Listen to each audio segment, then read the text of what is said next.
19세기 영국의 작가 오스카 와일드의 단편 소설 그날 이후라는 것이 있습니다. 예수님이 이 세상에 계실 때 많은 기적을 행하시고 또 병자를 고치시고 귀신 들린 자, 죄 가운데 있는 사람들을 이제 건지셨는데 그 이후가 어떻게 되었을까? 이 오스카 와일드가 궁금한 거예요. 그래서 자기의 상상력을 발휘해서 이제 이 단편 소설을 쓰게 된 겁니다. 그것이 그날 이후라는 겁니다. 주님은 병고침을 받은 한 사람을 찾아가셨다. 충격적이게도 그는 주정뱅이가 되어 있었다. 왜 이렇게 되었는지 물어보셨다. 그 주정뱅이가 대답한다. 저는 원래 안전뱅이 거지였습니다. 그때는 제가 손만 내밀면 얻어 먹을 수 있어서 편했습니다. 그런데 두 발이 성해지고 나니 아무도 도와주지 않았습니다. 스스로 벌어 먹고 살다 보니 힘들어서 이렇게 주정뱅이가 되었습니다. 예수님의 마음은 무거웠습니다. 길을 가다가 또 한 여인을 만났습니다. 그 여인은 진한 화장을 하고 눈웃음을 지으면서 남자들을 유혹하고 있었습니다. 예수님이 그 여인을 알아보고 이야기합니다. 여인이여, 어떻게 이렇게 되었느냐? 그러자 여인이 대답합니다. 저는 가늠한 여인이었습니다. 그런데 예수님의 사랑을 받고 예수님을 따르고 새 사람이 되었지요. 그러나 막상 새 사람이 되어서 살아보니 너무나 따분하고 재미가 없어 살 수 없었습니다. 그래서 다시 남자를 유혹하고 즐기다 보니 이렇게 되었습니다. 예수님은 깊은 상념에 빠져 갈릴리 바닷가로 나가셨다. 선창가에 한 청년이 대낮부터 다른 사람과 싸우고 있었다. 예수님이 깜짝 놀라 그를 붙들고 물었다. 여복의 젊은이, 대낮부터 이게 무슨 짓인가?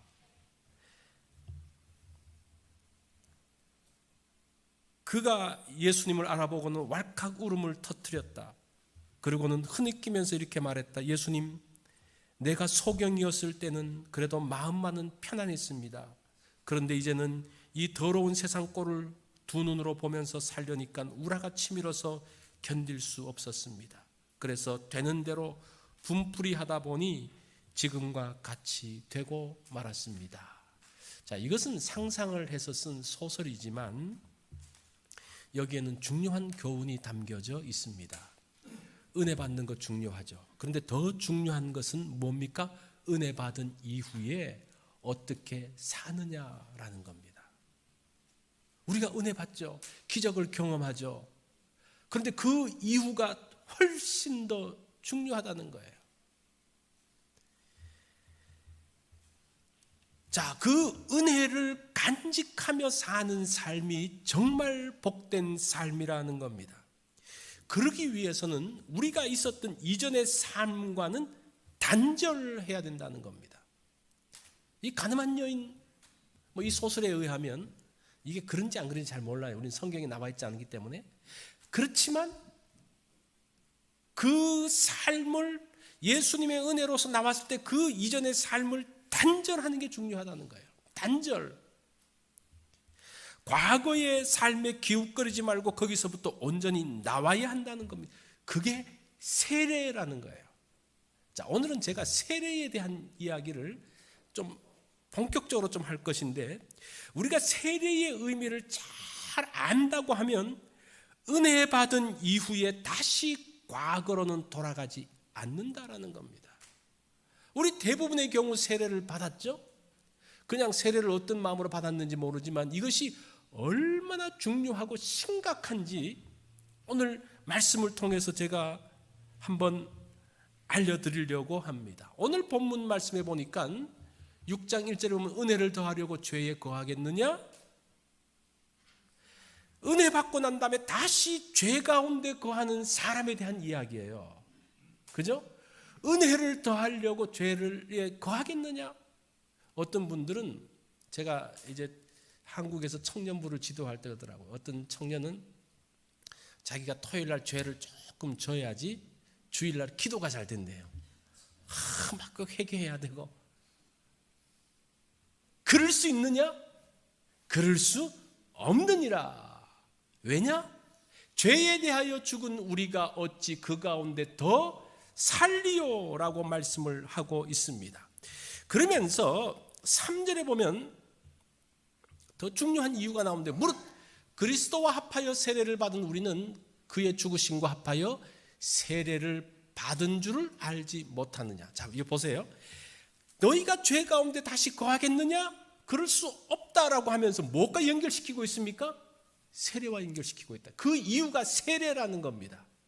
자, 이것을 다시 좀 쉽게 설명을 하면 3절을 우리는 예수님과 함께 세례를 받았다. 그래서 그의 죽으심에도 함께 동참했다라고 말할 수 있습니다. 다시 죄로 돌아가서는 안 되는 이유가 우리가 예수님과 연합되어졌기 때문에 그럴 수 없다라는 겁니다.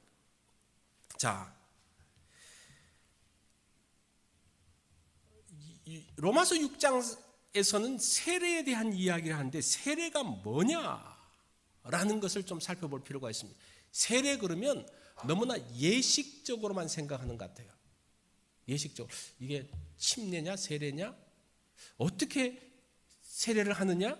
그런데 이것보다 더 중요한 것은 세례의 의미가 무엇인지를 아는 거라는 거예요. 세례는 오늘 본문에서 세례는 뭐라고 말합니까? 예수님과 연합하는 거라고 그래요. 이 세례를 통해서 예수님과 연합하는 거예요. 자, 그것을 오늘 제가 한번 자세하게 한번 설명을 하겠습니다.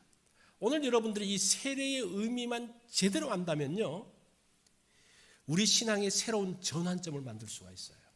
그래서 여러분들이 한번 그런 마음을 가지고 이 세례의 의미가 무엇인지를 한번 깊이 알아가는 시간이 되었으면 좋겠습니다.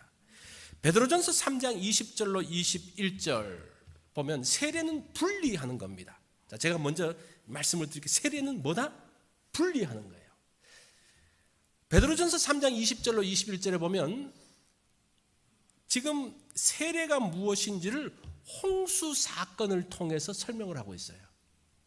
그들은 자, 보세요. 하나님이 오래 참고 기다리실 때에 복종하지 아니하던 자들이라. 방주에서 물로 말미암아 구원을 얻은 자가 몇 명뿐이니 겨우 8명이라. 물은 예수 그리스도께서 부활하심으로 말미암아 이제 너희를 구원하는 편이 뭐다? 곧 세례니라. 제가 여기 대해서 조금 설명을 드릴게요. 물은 너희를 구원하는 편데 세례다. 세례를 구원의 물로 소개하고 있습니다. 지금 노아 홍수 사건을 통해서 세례를 말하는데 사실은 노아 홍수의 물은 뭐예요? 심판 도구죠. 사람을 죽이는 도구죠. 그죠? 그런데 사람을 죽이는 그 물이 어떻게 세례가 되어지는가? 이것은 하나님이 범죄한 그 노아 시대의 백성들에게 홍수를 내려서 다 죽게 하는데 그 물 가운데서 방주에 올라탄 사람은 어떻게 됩니까? 구원을 얻는 거예요. 그러면 그 방주는 무엇에 대한 상징입니까? 예수 그리스도의 상징인 거예요. 자, 하나님의 심판이 임하는데 우리가 예수 그리스도에게 올라탄, 바꾸어서 말하면 예수 그리스도와 연합되어진 사람은 구원을 받는 거예요. 그게 뭐라는 겁니까? 세례라는 거예요. 그래서 이 하나님의 심판, 하나님의 죽음 가운데서 누구와 연합하느냐에 따라서 그 사람은 죽음 가운데서 분리되어져서, 그죠? 죽음에서부터 나와서 구원받을 수 있다라고 말씀을 하고 있습니다.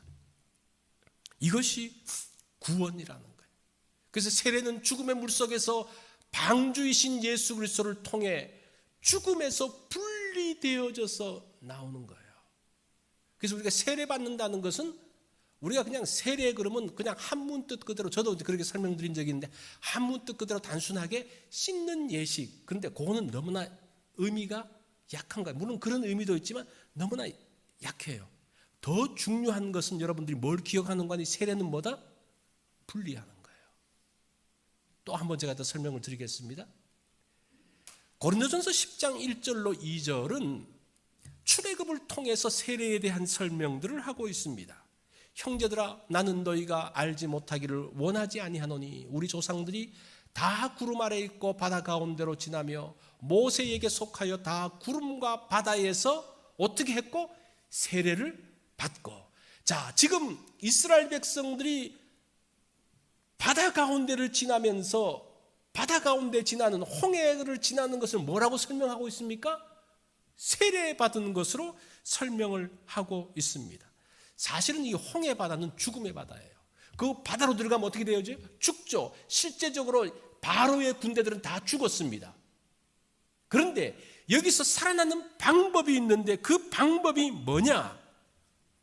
여기 보면요, 모세에게 속하여 이렇게, 모세에게 속한 사람은 어떻게 된다는 겁니까? 구원받는다는 거예요. 모세가 누굽니까?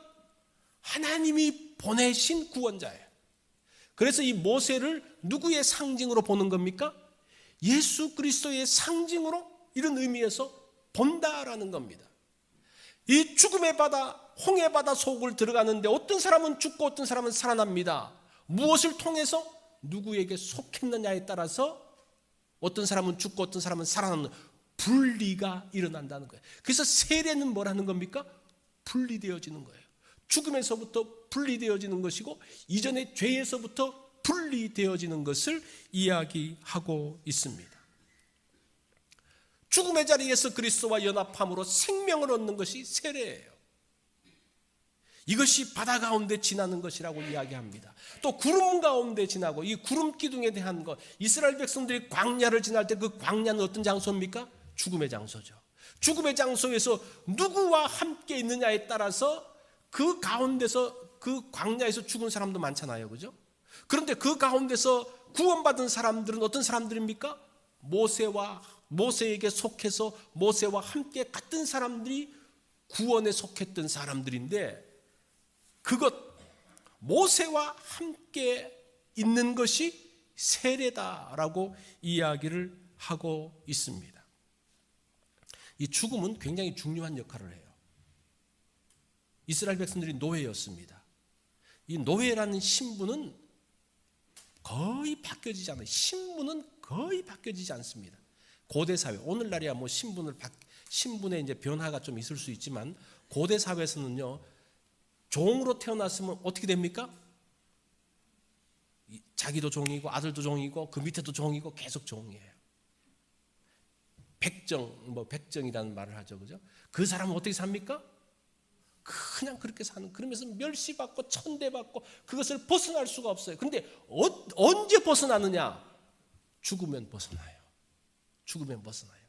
지금 이스라엘 백성들이 애굽의 노예로서 있다가 사실은 홍해 바다를 통과하는 게 굉장히 중요한데, 홍해 바다를 통과한다는 것은 죽음을 상징합니다. 죽으면서 어떻게 되어지는 겁니까? 그 사람들이 새롭게 바뀌어지는 거예요. 그러면서 이들이 고린도전서 10장 3절 4절 그 뒤에 보면 모두가 같은 신령한 음식을 먹으며 모두가 같은 신령한 음료를 뒤따르는 신령한 반석으로부터 마셨으니, 이제는 그들이 홍해를 지나고 난 다음에는 그들이 어떻게 되었다는 겁니까? 신령한 음식을 먹고 신령한 음료를 먹는 하나님의 백성이 되어졌다는 것을 이야기하는 거예요. 그래서 이 세례 사건을 통해서, 홍해를 지나면서의 하나의 세례 사건을 통해서 이전의 삶과 이후의 삶이 완전히 달라진, 이전의 신분과 이후의 신분이 완전히 달라진 것을 세례 사건으로 이야기를 하고 있습니다. 이것이 지금 그 사도 바울이 세례에 대한 것을 다시 한번 해석하고 있는 내용입니다. 세례는 뭐라 그랬습니까? 분리되는 거라 그랬죠. 그래서 우리가 세례를 받으면서 죄에 대한 자복을 하고 이제 내가 다시 예수님을 나의 주인으로 모시겠습니다 라고 고백을 했으면 과거의 것으로부터 단절이 되어져야 돼요. 분리가 되어져야 돼요. 지금 앞에서 말했던 오스카 와일드가 이야기했던 것이, 이 사람들이 다시 돌아간 것이 왜 그래요? 과거의 것으로부터 분리되지 않았기 때문이라는 거예요. 분리되지 않은 사람은 그리스도와 연합되지 않았다는 것을 이야기하고 있습니다. 자, 그 다음에 세례는 무엇인가 하니 이전 것과 분리일 뿐 아니라 그리스도의 몸과 연합하는 것이다 라고 이야기합니다. 제가 미리 세례가 무엇인지를 결론적으로 말씀드리면 뒤에서 다시 말씀드리겠지만 세례는 분리고 연합이다. 이 두 가지 단어를 기억하셔야 돼요. 세례는 뭐다? 분리이고 또 하나 연합인 겁니다. 자, 고린도전서 12장 12절로 13절에 보면 몸은 하나인데 많은 지체가 있고 몸의 지체가 많으나 한 몸과 같이 그리스도도 그러하니라. 우리가 유대인이나 헬라인이나 종이나 자유자나 다 한 성령으로 어떻게 되었다고 말합니까? 세례를 받아 한 몸이 되었고 이렇게 이야기하죠. 자, 여기서는 누가 지금 세례를 베풀고 있어요? 한 성령으로 세례를, 여기서는 성령님이 세례를 베푸는 것으로 되어 있어요. 우리가 그 노아의 사건을 통해서는 하나님이 세례를 베푸는 것으로 되어 있죠. 그래서 우리가 세례를 줄 때 어떻게 줍니까? 성부와 성자와 성령의 이름으로 세례를 준 이유가 바로 이런 이유에 있는 것을 봅니다. 자, 그러면서 여기에 세례의 목적이 나오는데 세례의 목적이 뭐라고 말합니까? 예수님과 한 몸을 이루게 하기 위해서라는 겁니다. 세례는 세례 받기 전에 죄 가운데 있었던, 죄의 지배를 받고 죄의 영향력 가운데 있었던 사람이, 죄의 종으로 있었던 사람이 세례라는 사건을 통해서 과거의 그 모든 것들을 끊어버리고, 바꿔서 말하면 과거의 것으로부터는 죽는 게 분리죠. 죽고 새로운 신분, 새로운 사람, 새로운 소속으로 들어가는 것을 이야기한다는 거예요. 새로운 소속이 누굽니까? 예수 그리스도 안에 들어가는 것을 이야기하고 있습니다. 그래서 세례받은 사람은 누구와 한 몸이 된다는 거예요? 예수 그리스도와 한 몸이 되는 것을 이야기합니다. 골로새 2장 12절에도 보면 너희가 세례로 그리스도와 함께 장사되고 또 죽은 자 가운데서 그를 일으키신 하나님의 역사를 믿음으로 말미암아 그 안에서 함께 일으키심을 받았느니라. 자, 보세요. 세례는 그리스도와 어떻게 되는 겁니까? 함께 되는 것이라고 이야기하고 있습니다. 새로운 소속을 이야기하는 거예요. 새로운 소속, 새로운 신분을 이야기합니다. 근데 여기서 한 가지 의문이 뭔가 하니 어떻게 그리스도와 함께 죽을 수 있느냐? 우리가 그러죠. 내가 그리스도와 함께 죽었나니. 그 말을 하면서, 그 찬양을 하면서도 어떻게 그리스도와 함께 죽지? 여러분, 그런 의문이 없었어요? 어떻게 그리스도와 함께 하지? 오늘 성경은 어떻게 한다고 말해요? 세례를 받음으로. 세례가 그리스도와 함께 죽는 것이고 그리스도와 함께 사는 것이라고 이야기해요. 그래서 이 세례 가운데는 굉장히 많은 그 신학적인 뜻이 담겨져 있습니다. 제가 지금 성경의 여러 구절들, 거의 세례가 나오는 그 구절들은 다 지금 말씀을 드리고 있는데, 어떻게 그리스도와 함께 죽는다는 것은 세례받는 것인데, 이 세례의 정신이에요. 세례 정신. 세례 정신은 뭐라 그랬어요? 분리예요. 과거 것은 끊어버리고 그리스도와 연합하는 것을 이야기하는 거예요. 우리가 과거의 죄 가운데서 아직도 분리되지 않고 끊어버리지 않았다면 그 사람은 온전하게 세례받았다고 말할 수가 없는 거예요. 그러면 연합이 되어지지가 않는 거예요. 자, 그러면서 오늘 본문 6장 3절로 다시 돌아가면 무릇 그리스도 예수와 합하여 세례를 받은 우리는, 그래서 제가 다시 요거를 헬라어 원문 그대로 번역하면 그리스도 예수와 합하는 세례를 받는 우리는, 이렇게 번역하는 게 조금 더 맞아요. 그리스도와 합하여 세례 받는다 그러면 개념이 굉장히 모호한데, 세례가 뭐라는 겁니까? 그리스도와 합하는 세례라고 그래요. 그래서 그 헬라어에 보면 에이스라는 단어를 쓰고 영어 성경에 보면 인투라는 단어를 써요. 그러니까 그리스도 예수 속으로 들어가는 세례를 이야기하는 거예요. 그래서 우리가 6장 3절을 읽을 때 여러분들이 합하여 세례 받는 게 아니라 어떤 세례? 합하는 세례를 받는다라고 봐야 됩니다. 자, 그리스도 예수와 합하는 세례가 우리를 그의 죽으심과 합하게 한다는 거예요. 세례 받으면서 뭐가 된다는 겁니까? 그리스도와 연합이 된다는 거예요. 그리스도와 연합이 되어져서 함께 죽고 또 함께 사는 것이 세례를 통해서 만들어진다라고 이야기를 합니다. 세례는 분리라고 그랬죠. 이전 생활과 분리, 이전의 죄와 분리, 죄의 세력과 분리, 사망의 세력에서부터 분리되어지고 이제 어떻게 되어지는 겁니까? 이제는 그리스도 안에 들어가는 거예요. 그래서 내가 그리스도와 함께 죽고, 이걸 여러분들이 어떻게 해석을 하고 적용을 했습니까? 내가 그리스도와 함께 죽어야 되니까 참아야지, 내가 양보해야지, 그러면서 죽어야지. 사실은 그런 의미는 아니에요. 그런 의미는 아니고, 물론 적용하면서 그렇게 말할 수 있지만 원래 이 말은 어떤 뜻인고 하니, 이 내가 그리스도와 함께 죽는다는 것은 이전의 것과는 분리하는 것을 이야기하는 거예요. 사실은 이전에 우리가 즐기던 것, 이전에 내가 살던 것에서부터 분리하는 것이 정말 죽는 것 같이 힘들 거예요. 그죠? 내가 이전까지 했던 삶의 패턴들이 있었는데 그것을 끊어버리고 그리스도와 연합한다? 힘든 거예요. 이건 마치 결혼과 똑같습니다. 우리가 결혼할 때에 굉장히 환상에 젖어서 결혼을 하잖아요. 내가 저 사람과 함께 살면 행복할 것처럼 생각되어졌는데 같이 살아보니까 어떤 문제가 생깁니까? 대답을 안 하시네. 얼마나 많은 문제가 있어요. 그죠? 삶의 방식이 다르잖아요. 그죠? 삶의 방식이 다르고 모든 게 심지어는 취약자는 것까지부터 다르니까 그 사소한 것 때문에 계속 부딪히는 거예요. 이게 합하여져 가는 과정이에요. 그렇다고 옛날로 다시 돌아갈 수 있습니까? 돌아가는 게 아니에요. 과거의 것은 끊어버리고 이제 새롭게 연합되어지는 것을 이야기하는 거예요. 그래서 우리가 그리스도와 함께 연합한다는 것이 쉬운 게 아니에요. 세례받는다는 것이 쉬운 게 아니에요. 쉬운 결단이 아니다라는 겁니다. 그래서 이제는 받음으로 인해서 그리스도와 연합되어진 사람이 되었는데 다시 죄에 거하겠느냐? 이 질문이에요. 그죠? 이 로마서 6장 1절의 말씀이, 물론 이제 로마서 5장 20절, 21절, 23절 이제 거기서 율법과 은혜를 설명하면서 율법이 더한 것에 죄가 더한 것에 은혜가 있다라는 그 말을 이제 하면서 그것을 받아서 하는 말인데, 우리가 죄 가운데 다시 들어갈 수 있느냐?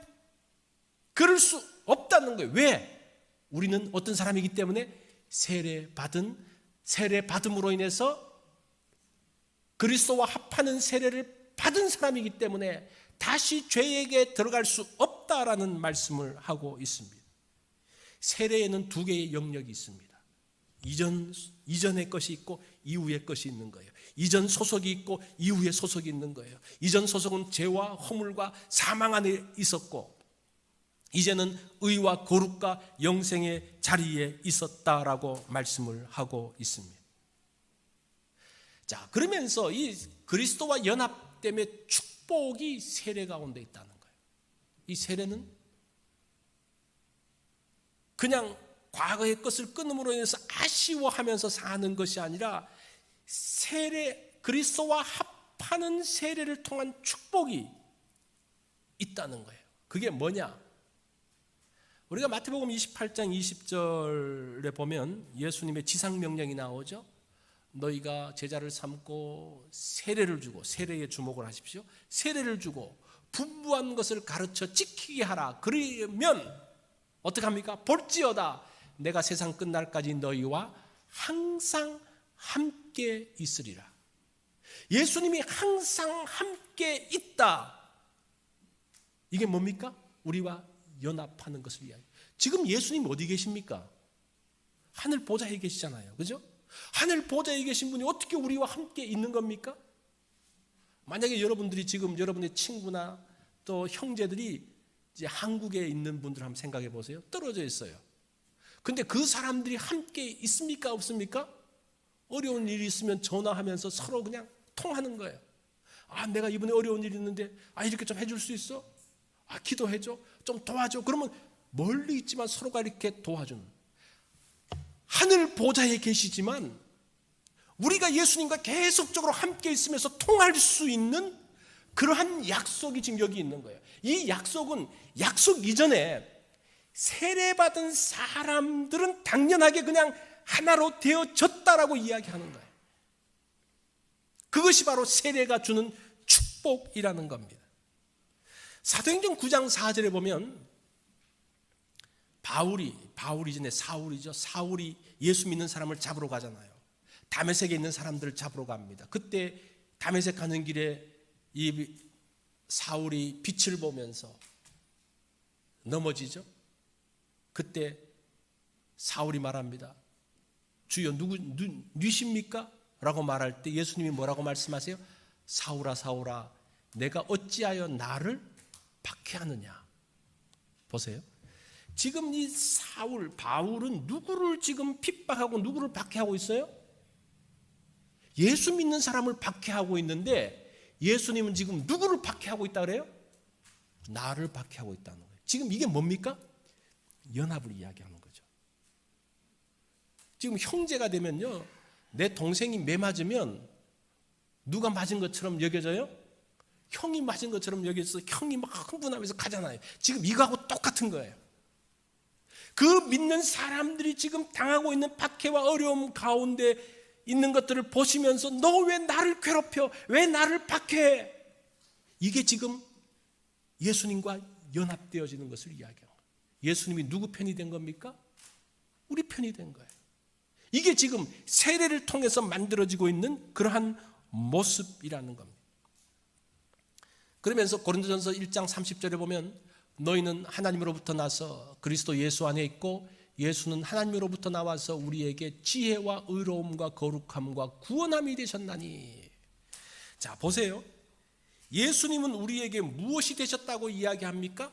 지혜와 의로움과 거룩함과 구원함이 되었다라고 말씀을 하고 있습니다. 그래서 예수님의 지혜가 누구의 지혜가 되는 거예요? 나의 지혜가 되고, 예수님의 의로우심이 나의 의로우심이 되어서 내가 의롭게 되는, 의로운 사람이 되는 거예요. 예수님의 거룩하심이 나의 거룩함이 되어져서 이제는 거룩한 하나님의 백성으로 사는 거예요. 예수님의 구원이 나의 구원이 되어져서 구원받은 백성이 되어지는 겁니다. 그렇게 해서 우리가 구원받은 사람이 되어진 거예요. 우리가 의롭고 우리가 거룩하고 우리가 발라서 구원받은 백성이 되어진 것이 아니라, 그래서 우리가 거룩하고 의롭게 되어진 것이 아니라 예수 그리스도와 연합되어짐으로 인해서 우리가 의롭고 거룩하게 된 거예요. 그래서 우리의 구원은, 그 구원의 근거가 어디에 있는 겁니까? 그 뿌리가 어디에 있어요? 예수님께 있는 거예요. 그래서 우리의 구원이 바뀔 수 없는 것이, 만약에 우리를 멸하고 구원받지 못하게 하려고 그러면요, 예수님의 그 어떤 의로우심, 예수님의 거룩함을 없애야지 우리가 그렇게 되어지는 거예요. 그러니까 우리는 예수 그리스도와 연결되어진 사람이기 때문에 우리의 구원이 흔들리지 않는 구원이 되어진다라고 말씀을 하고 있습니다.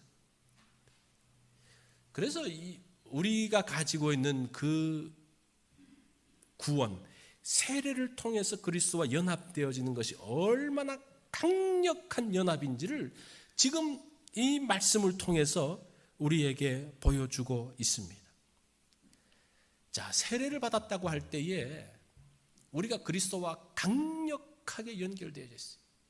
그러니까 우리가 죄에 거할 수 있느냐? 악과 함께 할 수 있느냐? 그럴 수 없느니라고 이야기를 하고 있습니다. 자, 이것이 세례를 통해서 우리에게 주는 거예요. 이 세례의 풍성함을 형식을 가지고 폄하해서는 안 됩니다. 사실은 세례가 무엇인가를 이야기할 때 그 성경적인 의미, 신학적인 의미를 이야기할 때 분리와 뭐라 그랬죠? 연합이라고 그랬죠. 그죠? 이것에 대한 것들을 생각을 해야 되는 거예요. 그런데 많은 경우 세례의 논쟁은 형식 논쟁이에요.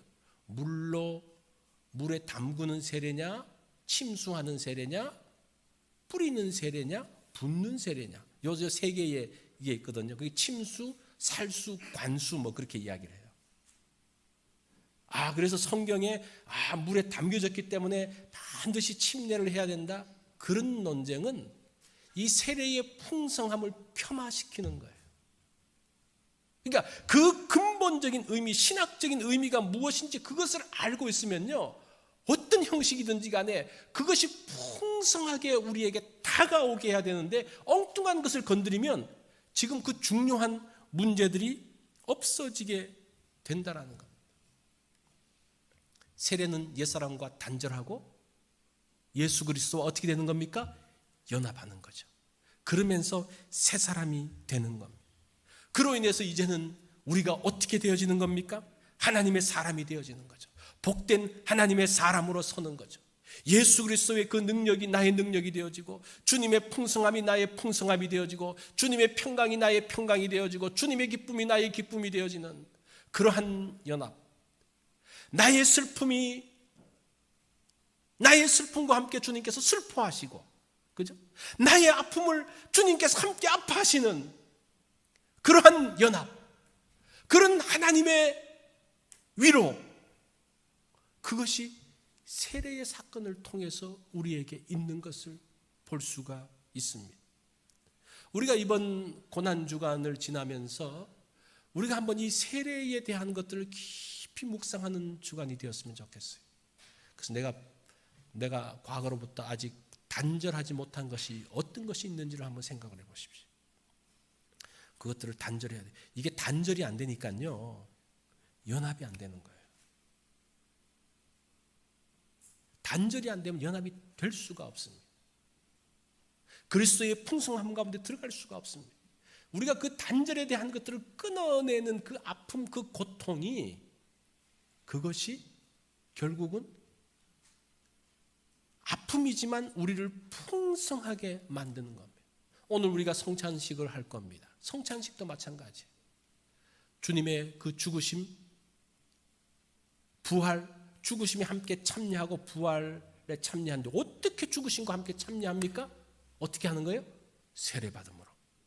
사실은 나의 그 모든 과거의 것을 단절시키고 분리시키고 끊어냄으로써의 그리스도와의 연합. 그런다면 오늘 성찬식이 정말 복된 성찬식이 될 것입니다.